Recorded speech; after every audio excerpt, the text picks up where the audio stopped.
Stop using church intimidation, control and manipulation. Jezebel and all them spirits fall back, not trying to hear it. Go with Jesus, walk in peace. On your pew can sit that beast that we're fighting in the world. I'm that JC Supergirl, Jesus Christ, belt of truth, arm of God, I'm slaying you. Power of the word, two-edged sword. MC Heaven rocks for her Lord. Thought they crept in unaware, didn't see the gatekeeper standing right there. Not getting down with your tactics, undoctrinal practice. Shalom, everybody, and Barakatha.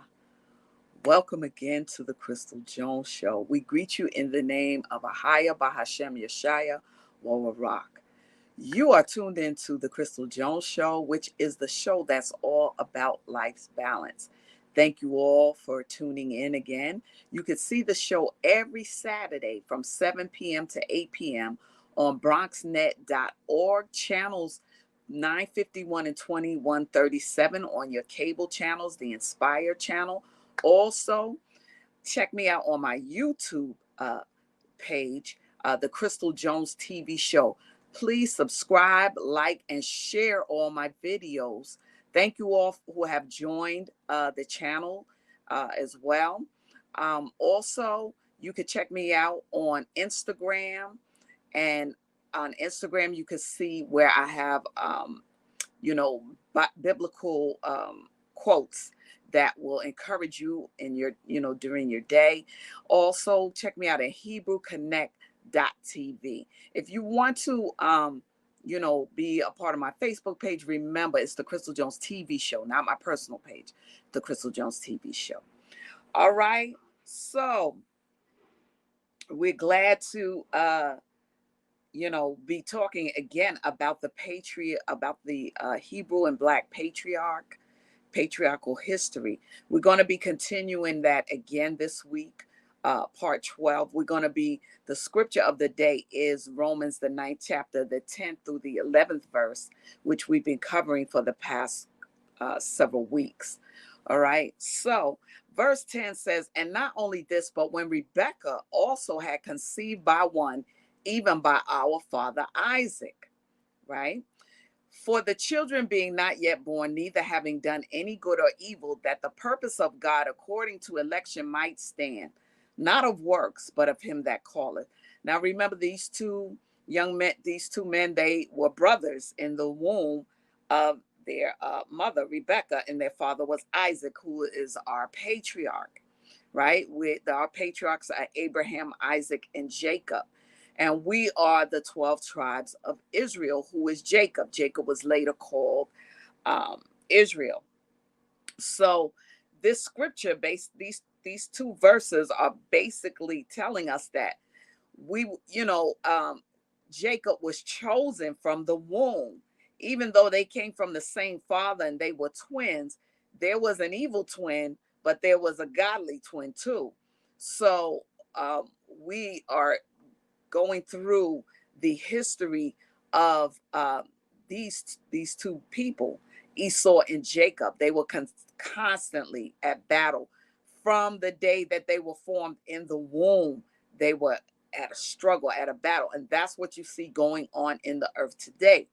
They are brothers, but they don't get along because one has a godly agenda and the other one doesn't. And that's what happens in the earth too.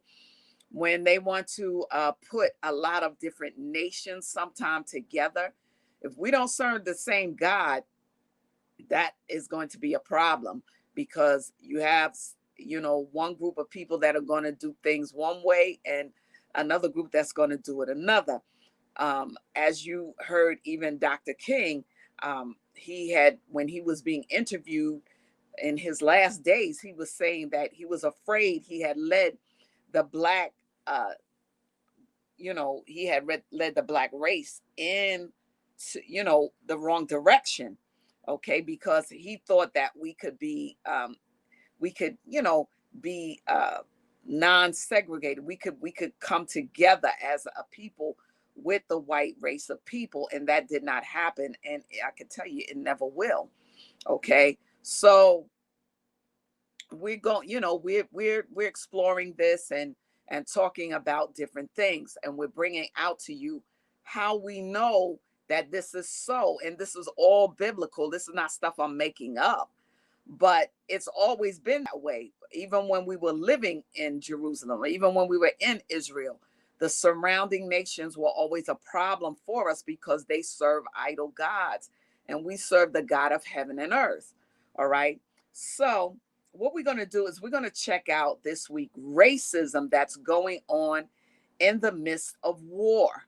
All right. So the first video we are going to check out is that America is going to welcome up to 100,000 Ukrainian refugees. All right. So we're going to analyze this and we're going to talk about it. So let's go to that video and check it out, and then we'll come back. The U.S. is opening its doors to 100,000 Ukrainian refugees fleeing Russia's invasion. Details in this report. The Biden administration announced on Thursday that the United States plans to accept up to 100,000 Ukrainians fleeing Russia's invasion, while also pledging $1 billion in new humanitarian aid. This news comes after a month of bombardments touched off Europe's fastest-moving refugee crisis since the end of World War II, and coincides with U.S. President Joe Biden's meeting with European leaders in Brussels to coordinate the Western response to the crisis. This is not something that Poland or Romania or Germany should carry on their own. This is an international responsibility. The United States, as a leader, one of the leaders in the international community, has an obligation to be engaged and do all we can to ease the suffering and pain of innocent women and children and men, for that matter, throughout Ukraine, and those who have made it across the border. So far, more than 3.5 million people have fled Ukraine since Russia invaded on February 24th, putting a strain on the neighboring European countries receiving them. As a result, U.S. lawmakers and advocates have urged Biden to do more to help those seeking refuge in the United States. The Biden administration said in a statement it would use the full range of legal pathways to bring Ukrainians to the United States, including the U.S. Refugee Resettlement Program. The current effort to allow more Ukrainians into the United States is part of a broader series of aid measures announced by the Biden administration on Thursday, including $1 billion in new funding toward humanitarian assistance to support people still in Ukraine and those affected by the global impacts of Russia's war, which Russia calls a special military operation. The Biden administration will launch a new democracy and human rights program that aims to provide at least $320 million in new funding to defend human rights in Ukraine and neighboring countries. The U.S. and its allies ramp up pressure on Russia over its invasion of Ukraine with fresh sanctions. Among the latest targets are dozens of Russian defense companies, hundreds of parliament members, and the chief executive of the country's largest bank. The U.S. Treasury Department has also issued guidance on its website warning that gold-related transactions involving Russia may be sanctionable by U.S. authorities, a move aimed at stopping Moscow from evading existing sanctions. Meanwhile, after warning China it could face consequences if it aids Russia in its war in Ukraine, U.S. President Joe Biden says Beijing understands its economic future is more closely tied to the West than Russia. I had a very straightforward conversation with Xi now, I guess it's 7 days ago, in that range. And I made it clear to him, I made no threats, but I made it clear to him that make sure he understood the consequences of him helping Russia. The UN General Assembly adopts a new non-binding resolution demanding an immediate halt to Russia's war in Ukraine. 140 countries, including the Philippines, voted in favor of the measure. 5 voted against, while 38 abstained. The resolution also criticizes Russia for creating a dire humanitarian situation and demands aid access and civilian protection in Ukraine. Russia, which has denied attacking civilians, calls a draft a pseudo-humanitarian resolution that takes one-sided view of the situation. Today, once again, the world stood united. It stood united in the face of President Putin's unjustified and unprovoked invasion of Ukraine. Together, a strong majority of UN member states made clear that Russia bears sole responsibility for the grave humanitarian crisis and violence in Ukraine. Together, we called for the protection of all civilians fleeing the conflict and for steps to mitigate the increase in food insecurity caused by this senseless war. And together, we reaffirmed the UN Charter.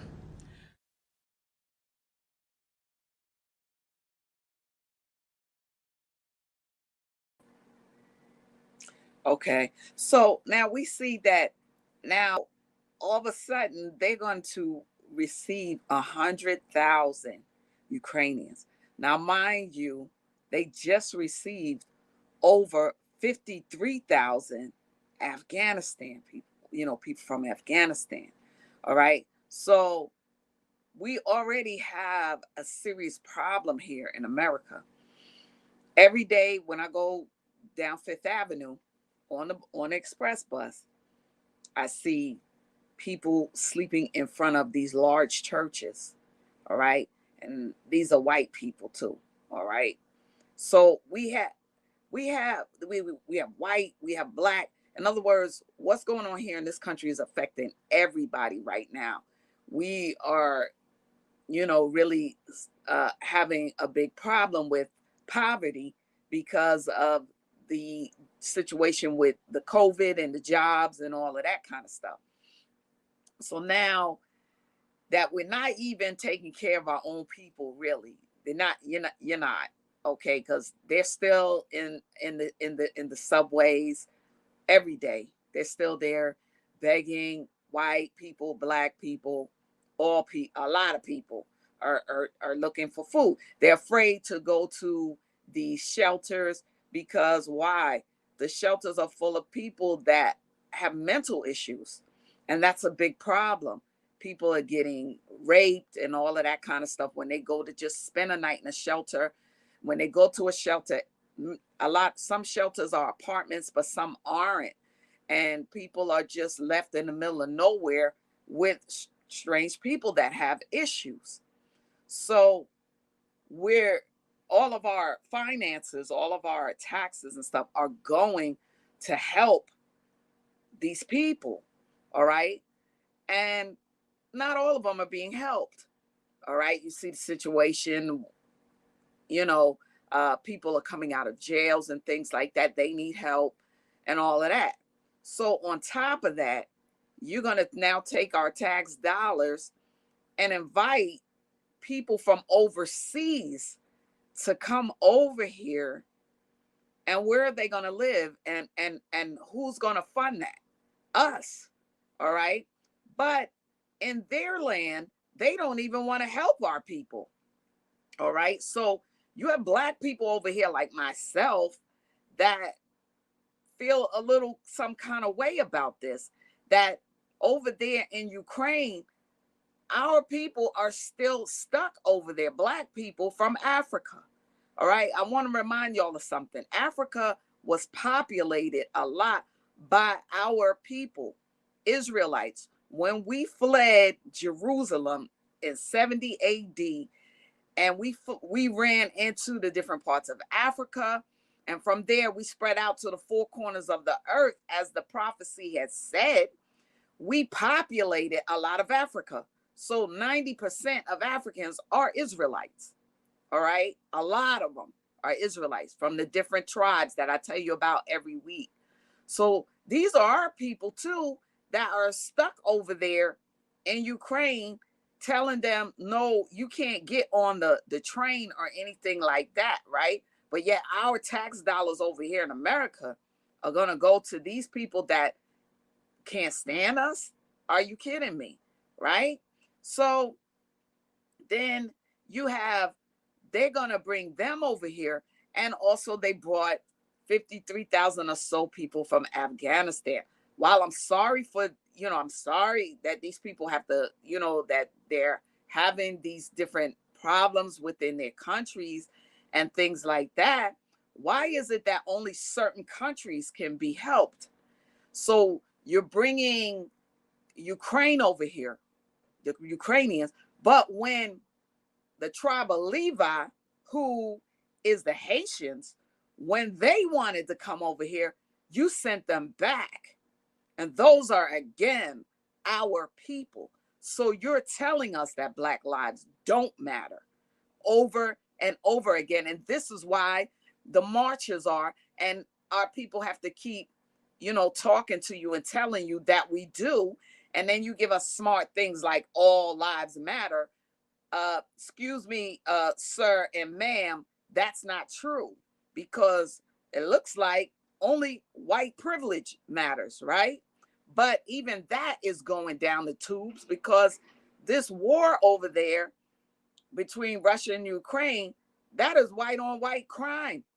All right. So it's like finally things are coming full circle for you to see that, guess what? Our Black dollars are going to be the ones that's bringing you over here, as racist as you are during a time of war. And your leaders haven't even addressed it. They've just ignored it. None of them. No one has said, oh, well, we're sorry for how the Blacks were treated.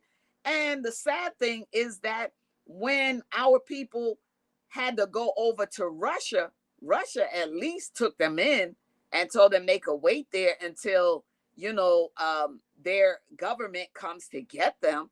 At least they had the decency to do that. Ukraine didn't even have the decency to do that. They didn't. Now, I'm not condoning what's going on with that war, but it's like, we don't have a dog in this fight. So no, I'm just like, why is it that only one group could be helped and not the other? It's always, if you're white, it's all right. If you're Black, get back. So let's look at what the United States did. And again, this is the third time they're taking out several $billions to help Ukraine. All right. Let's see what they did to the Haitians. Let's look at that. Now, new images this afternoon coming from the border city of Del Rio. Border Patrol agents faced with massive crowds of migrants, many of them staying in makeshift tents. Today, a bus also arrived on scene, officials beginning to fly some of the migrants back to their home country. This morning, Border Patrol announced 3,300 migrants were put on planes to be taken to detention centers. Some of the flights carrying these Haitian migrants taking off from San Antonio. Our John Paul Barajas has been covering this developing situation for us. He joins us live tonight at the San Antonio International Airport. And John Paul, how many flights have left so far? Well, Tim, it's all hands on deck in Del Rio to process, relocate, and return migrants. And according to AP sources and flight trackers, 3 planes have left here, each carrying about 145 passengers. The first one around 3 o'clock this morning. Now, this is all part of the federal government's 6-point plan to get the migrant crisis under control in Del Rio. Yesterday morning, a Val Verde County commissioner told me they had roughly 14,600 migrants under the bridge. This afternoon, the Border Patrol Chief Raul Ortiz stated the number was down to 12,600, with an expected 3,000 more being relocated by the end of the day, and he hopes to have the makeshift camp under the bridge cleared within a week. Within the next 24 hours, U.S. Customs and Border Protection will have searched nearly 600 agents, officers, and DHS volunteers. We are working with source and transit countries to accept migrants who previously resided in those countries.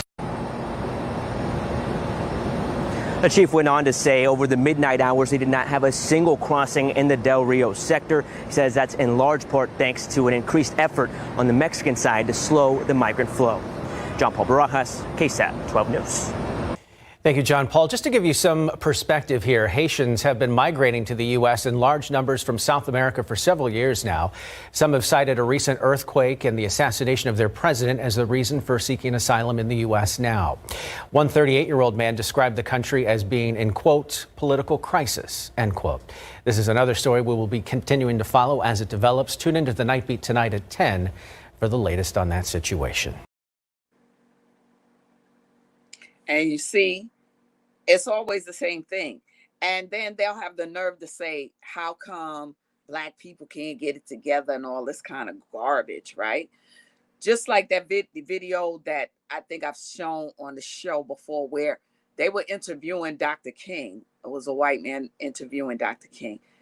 asking him the same thing. How come black people can't seem to pull themselves up pull up their bootstraps? And Dr. King said, well, first of all, when you all came over here and took this land from the Indians, right? You invited your people from Europe over here and gave them so much land, so much land. You gave them land. But our people were forced to come over here because God knows we did not ask to come to this place.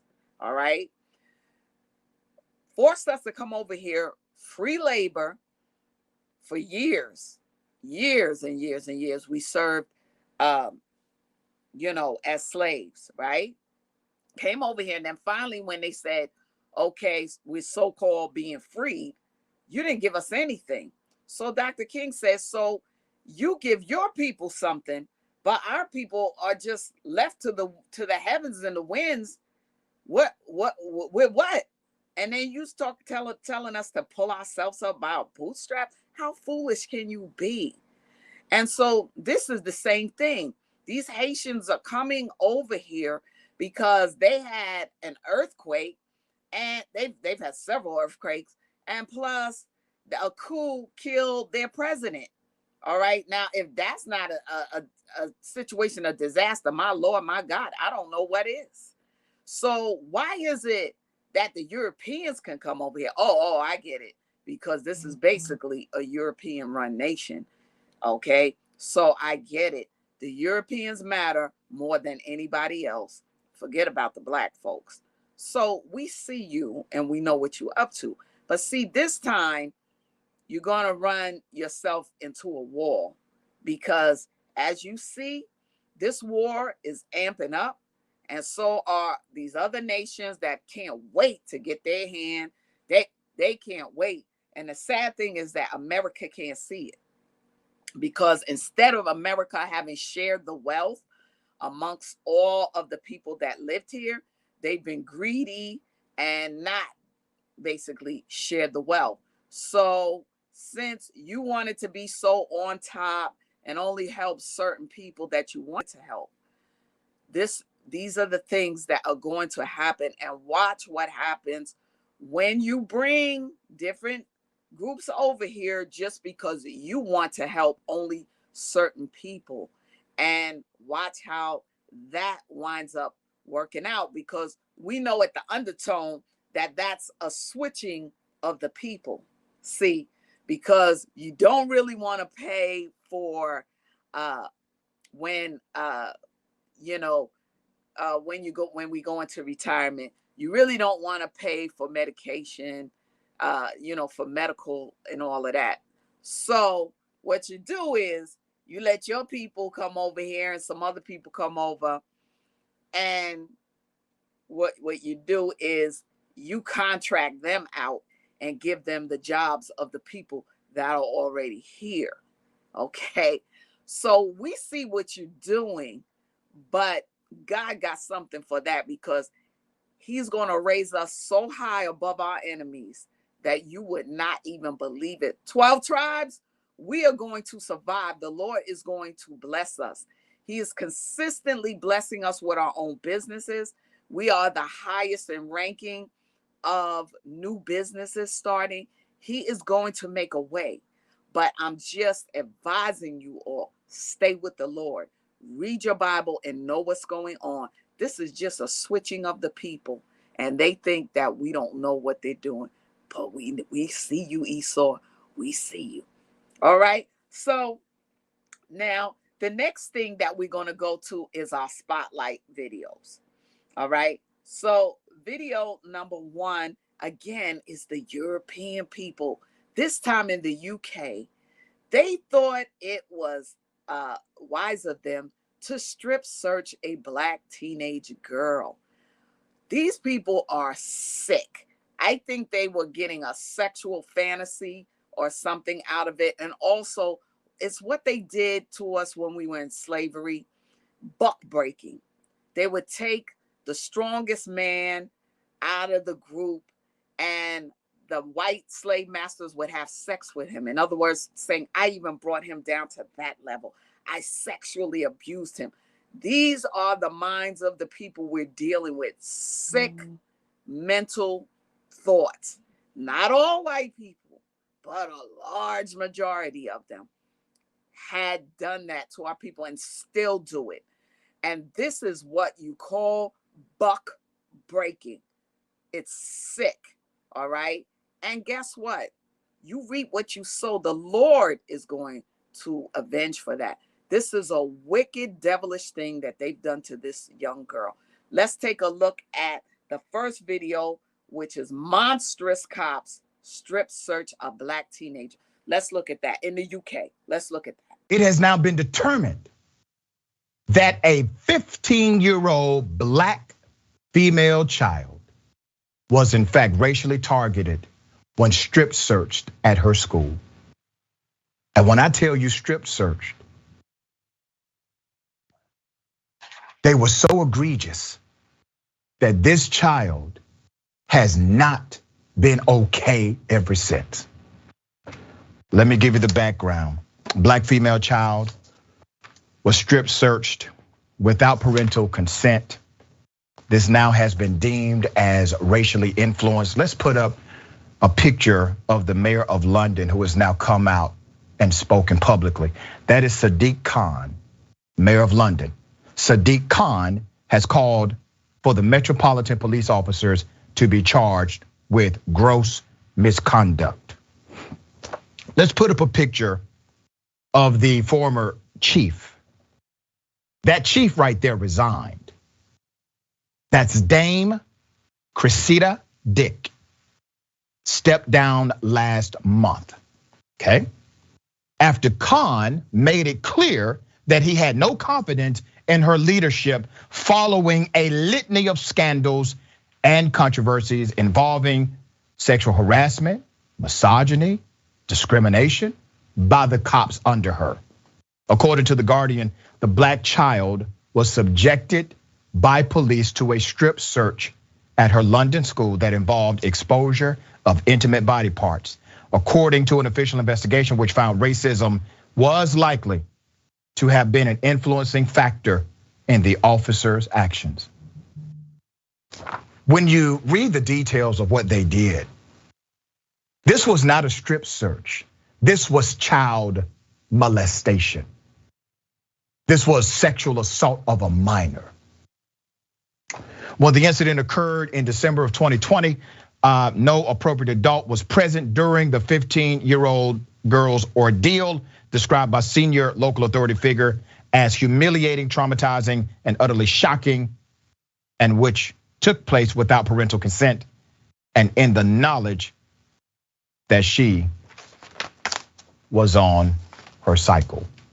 Now, let me bring that chief's picture back up, okay? Right? The chief could have done something. Now, I'm going to go out on a limb here. I think these cops knew exactly what they were doing. I think these cops and their actions were intentional. I think race is involved, but I also think perversion is at play here as well. She was made to strip naked, to spread her legs, to use her hands to spread her butt cheeks, and then to cough. She was menstruating. That's according to family members. The police insisted that she take off her bloody pad and would not let her go to the toilet to clean up. Then they made her reuse the same pad. Now, that's tough to say, right? That's tough to hear. Some of you may even turn off this broadcast now. Some of you may stop watching.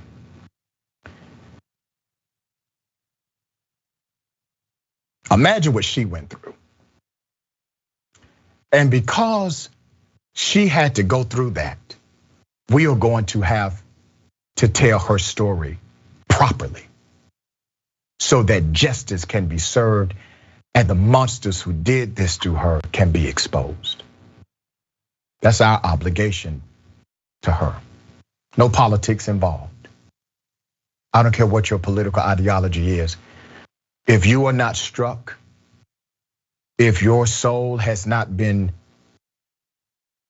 rattled by what you just heard, you don't have one. There's more. Why did they put this child through this? Well, police were called by teachers who told the Review that they believed she was smelling strongly of cannabis and suspected she was carrying drugs, but none were found during the search. A rumor spread around the school suggesting this innocent girl was a drug dealer. Not true. The damning report said, having considered the context of the incident, the views of those engaged in the review, and the impact felt by child Q and her family, racism, whether deliberate or not, was likely to have been an influencing factor in the decision to undertake a strip search. 4 officers, including 2 women, carried out the search of this child. In the report, the teachers had to remain outside of the room. One of 8 findings includes school staff deferring to the authority of the police on their arrival at school. It added, they should have been more challenging to the police, seeking clarity about the actions they intended to take. I agree. Now, for all of those teachers who actually have a duty to protect those children, shame on you. Shame on you. You allowed them to violate this child. Part of the guilt rests with you. I don't give a damn what anyone else says. I'm telling you, you are part to blame here, and you know it. Child Q's ordeal got worse by the fact that it happened on school property. Now, I want to explain the difference between rejection and betrayal. Most of us will experience significant rejection in the journey of our lives. Very few of us will experience betrayal. See, betrayal can only happen when someone who is designed to be your caregiver, who is entrusted to never do something like that to you, do. Those teachers betrayed her, the authorities betrayed her. She was only a 15-year-old girl. The child's mother said in the statement provided for the Review that her daughter had been searched by the police and was asked to go back into an exam without any teacher asking her about how she felt, knowing what she had just gone through. They found nothing and told her to go right back in. The child's maternal aunt said her niece had turned from a happy-go-lucky girl to a timid recluse who hardly spoke to her. She was now so traumatized that she's self-harming and she requires therapy. She's hurting herself because she blames herself.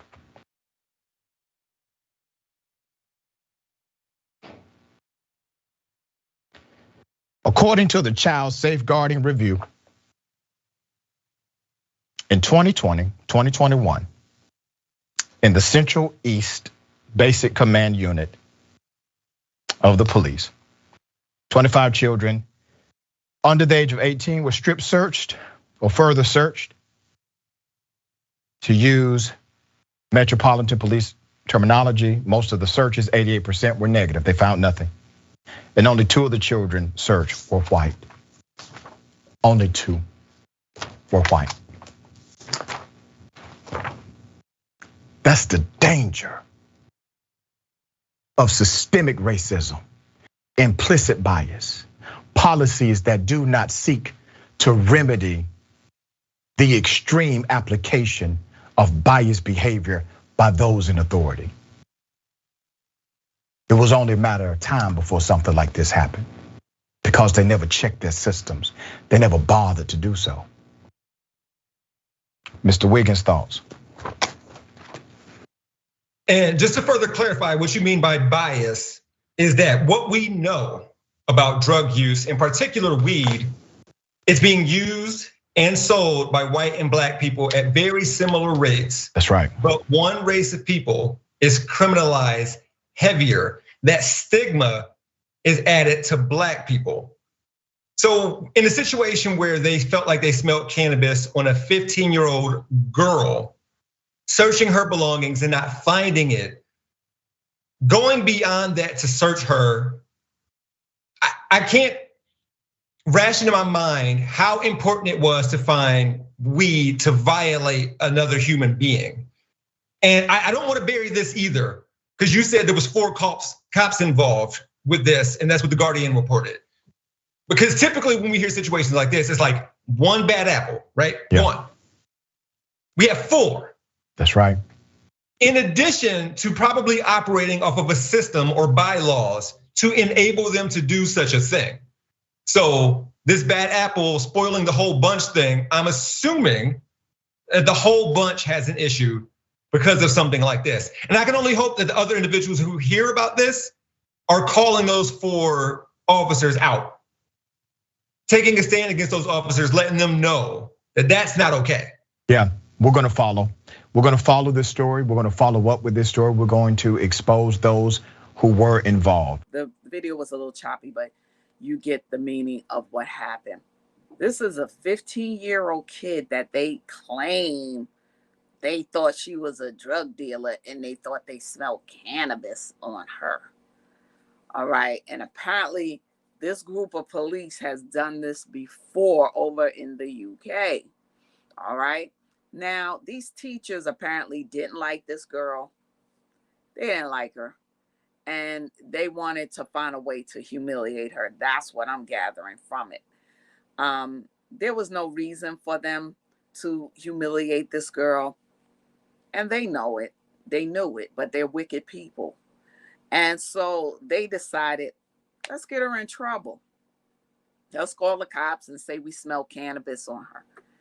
Now these fools come over to the school knowing that it's against the law for you to definitely strip search a teenager without their parent present. How stupid can you be to even try something like that, right? So this shows you what mentality we're dealing with. Is very foolish people, right?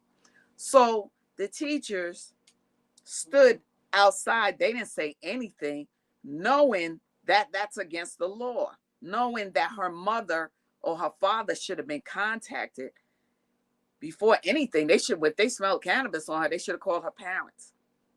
Why didn't they call her parents? And then, refer her to a counselor. I mean, most of us probably have been in high school. I've never even heard of anything so ridiculous in my life. Not even here in New York. Okay, I haven't heard of that happening. Maybe it does. But anytime something happened with you in high school, they calling your mom. This is what's going on. Your child's smoking weed.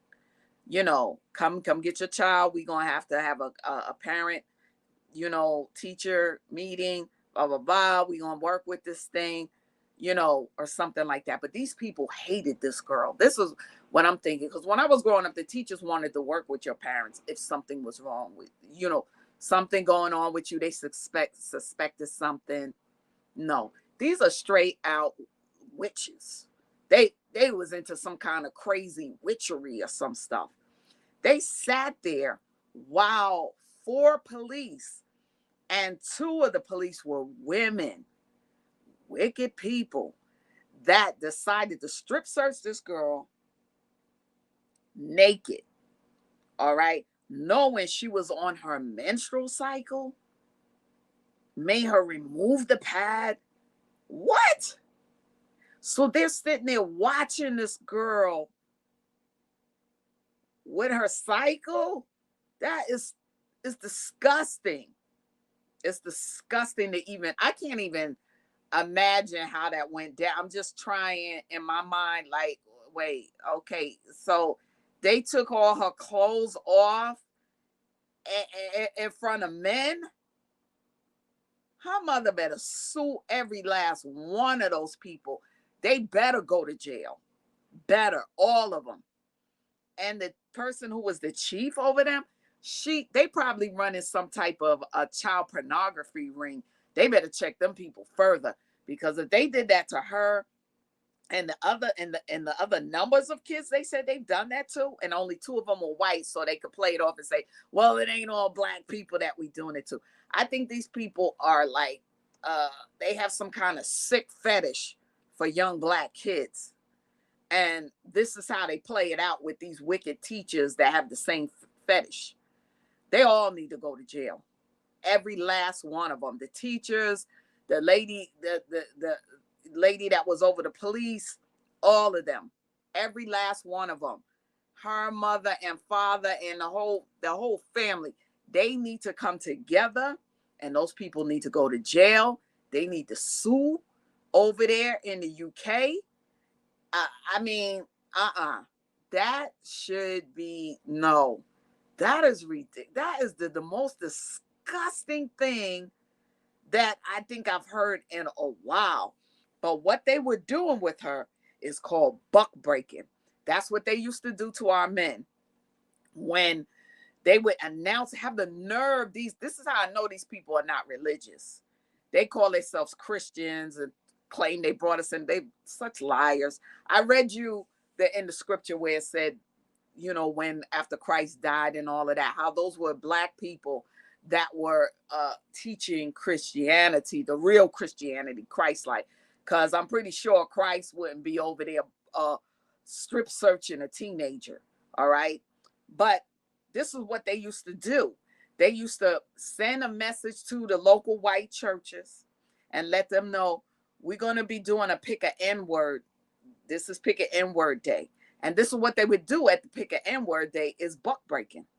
They'd take the strongest black male, and sometimes they would tie his eyes, they would, put blinders on his eyes or whatever. And they would do things like either make him have sex with his mother, his sisters, and the slave master would have sex with him in front of all those white people that was going to church. You white evangelical church going people that, have all of this type of teaching that you, what do you call all of these different hermeneutics, this and all of this kind of stuff to get around what you all really used to do to our people and what things you still have in your mindset, even today. Okay. So, because even in the political, a lot of these white churches, affiliate churches, that call themselves still teaching Christianity a different way, they have all of these beliefs and things like that are not biblical. Okay. So this is what they used to do. These white churches, they would send out a note to all their people and tell them that we're going to have pick an N-word day, and you will see the white master, or he thinks he's a master because God is going to master him in hell. That this is what they would do to the black man, to show everybody we're dominant, so we have power, and we're all this and that and more. So you black people better do what we say. And white people, look what we can do to them. Look how they mean nothing. And this is why, and then they have the nerve to say, why are our people, why do we have so many problems with our people? Because we have generational curses from some of the demons that white people passed on to us from the rapes and all of that kind of stuff. That's generation. That a lot of that stuff went down to generations until people could break that spirit, till they could get a hold and realize this is a wicked spirit that's running rampant through the family. Okay, because once that happens to that person, those demons they pass into other people. All right. So, this is what buck breaking is, breaking the strongest person that is in that black, community of people, so you could show them that you are dominant, and to make your white people feel that they are superior to black people. They could do anything they want, even if it's something sick like this. All right, so let's watch this video on buck breaking. Check this out. Check it out. Let's see. And controlling the people. You had a ship full of African men, women, and children who were at the mercy of the captain and all the sailors on that crew. And those men could have sex with anybody they wanted to. The women, the children, and the men. You had to see 3 months tied down with these white men. There ain't no women there for the most part. When they start bringing women, they weren't even bringing women. They were bringing girls between the ages of 6 and 15 and raping them all. But they also were raping the men. Same things are happening on the plantation to demasculinize the black man. Control the slave population is to rape a father in front of his sons, or to take the biggest, baddest black man on the plantation and do something horrible to him to completely humiliate and emasculate him so that people won't respect him anymore. And that still happens to this day. In the Caribbean, they had seasoning plantations, which were plantations used to break the slaves. And one plantation or one place that had a lot of seasoning plantations was Jamaica. And people have to wonder, what were they doing on these seasoning plantations that was worse than what was happening on the regular plantations? Well, one thing that they were doing on these plantations, especially in Jamaica, they were doing a process called buck breaking, where the white supremacist slave owner or the white supremacist overseer would literally rape black men in front of the whole black population in order to break his spirit, in order to break him down as a man, in order to show dominance against him, in order to show the rest of the black population that this is not your leader. I just made your leader submit to me sexually. And this happened a lot in Jamaica.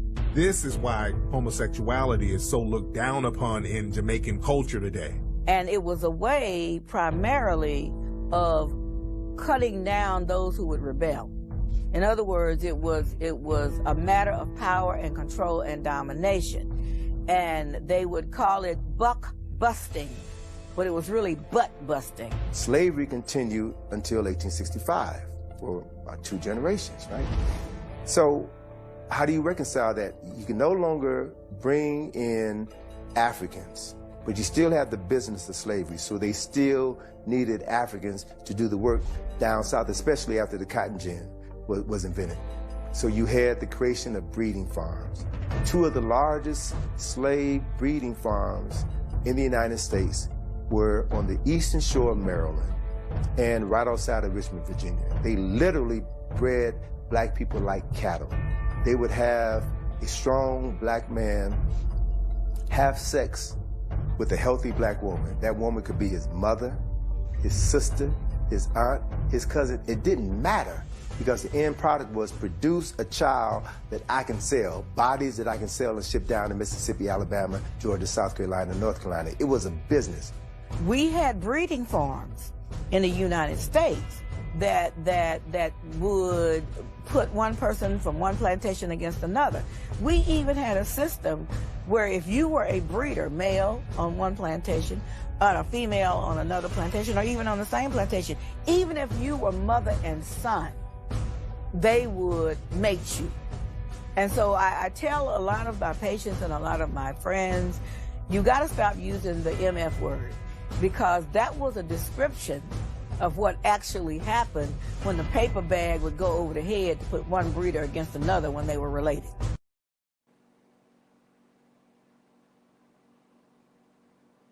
So you see, this disgusting practice is still going on today. The same thing. They were picking her out probably because she was a strong black kid, you know, and she probably was very opinionated. They didn't like it. They said, we're going to buck break her. That's what it is. They are filthy people, and they've always done that. They've always been filthy in you know, their practices. So if they were so strong, they wouldn't have to do that, especially not to. Why would you buck break a man? You know, if you know, so you know, so strong and mighty or whatever that you can just do whatever you want to do.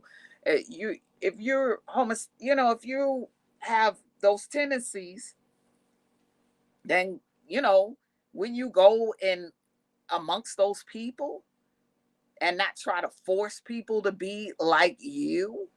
All right. But they're doing that. This is what they're doing. This is why I keep telling y'all, get your kids out of these schools. Stop trying to want to be white or like white people. You're black. Be like our people. Be like your people. We have our own culture. They're not better than us. No. Stop this nonsense. You sending your kids to these schools, and this is what's happening. They selling out your child. This girl was in the middle of a test.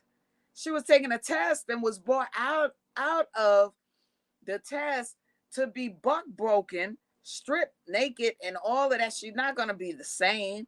And then sent back to finish taking the test.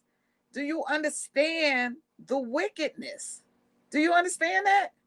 All right. So y'all, that's why I'm saying we got to get in our own communities and do our own thing. The main thing is coming back to the Lord our God, because these people are like Sodom and Gomorrah, the Sodomites. These are some of the filthy things they used to do. And that was why God burnt that place down. All right. So be real, y'all. Stop being tricked. All right.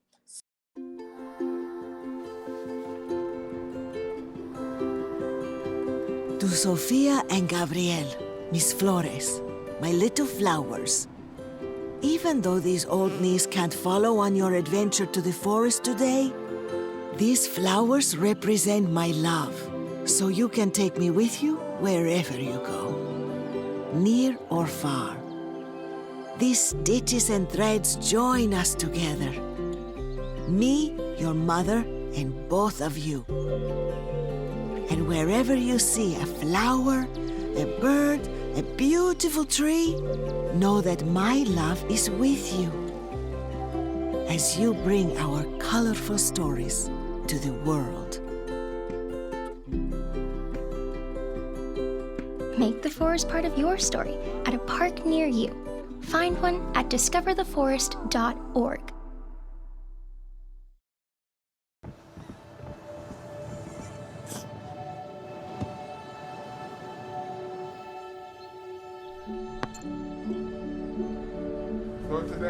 I don't remember how it started.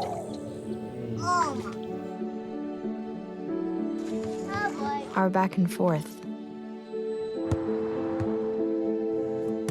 Victory. Fumble. Repeat. It always came back. Dad! Okay, here we go, throw it! Yeah. You probably don't remember what you told me, That was perfect. but I heard every word. Nice.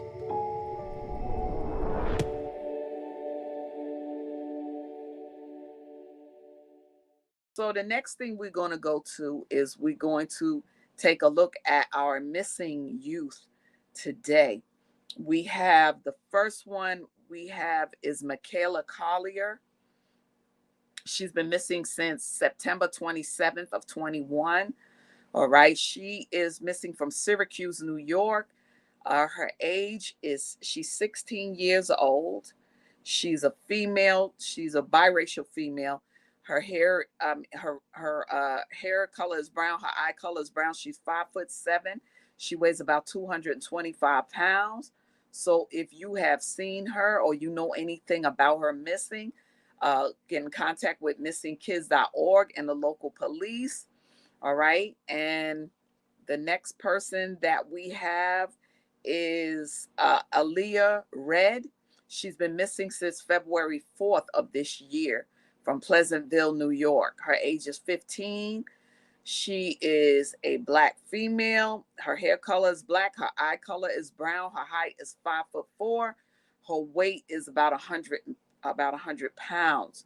If you know anything about her disappearance, please, missingkids.org and the local police. Remember, a lot of these people are being trafficked. I'm going to say it again. A lot of these people are being trafficked and buck broken and all kind of stuff. So y'all keep your eyes out, keep your eyes open. If you see something, Say something. Go to the local police. Go to missingkids.org. Let somebody know what's going on. All right? Okay, so next topic we're going to touch is health and wellness. Try indoor swimming as an exercise. That's an excellent exercise.